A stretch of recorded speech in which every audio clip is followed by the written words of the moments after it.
To begin our method shave, the first thing that we do is we're going to fill our sink with hot water.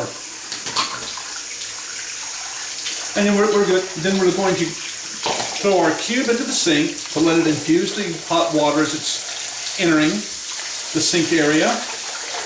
And then we're also going to throw in our cloth. You want these to sit in the hot water for about a minute or so.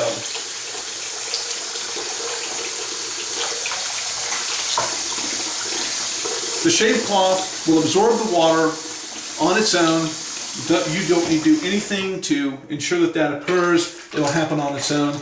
And the water will also soften the skin of the shaving cube and get it ready for efficient use.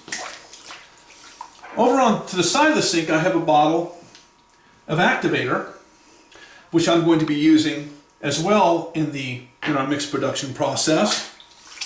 And I've also got a bottle of cutting balm. So let's go ahead and begin.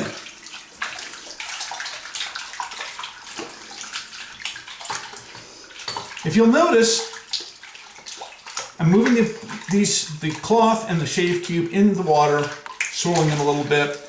And then I'm going to go on ahead and I'm going to kind of squeeze the excess water out of the cloth. I'm going to put a couple of shots of activator into the cloth itself. And I'm going to start the basic mix building process.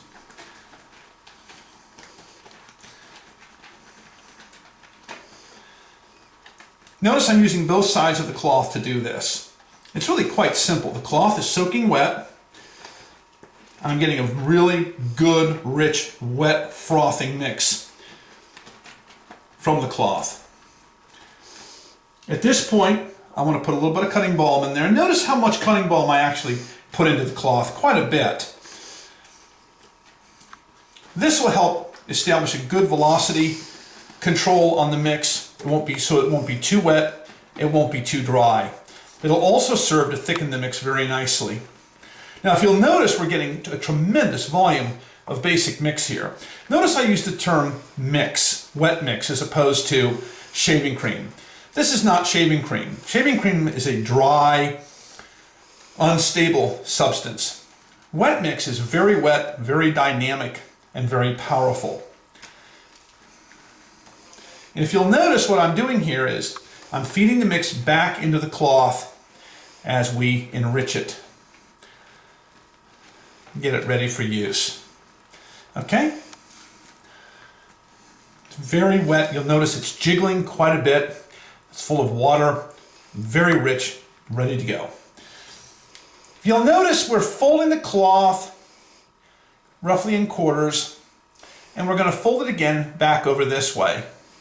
Going to fold it back against itself, and from this position we're going to extract our basic mix. We're ready to go.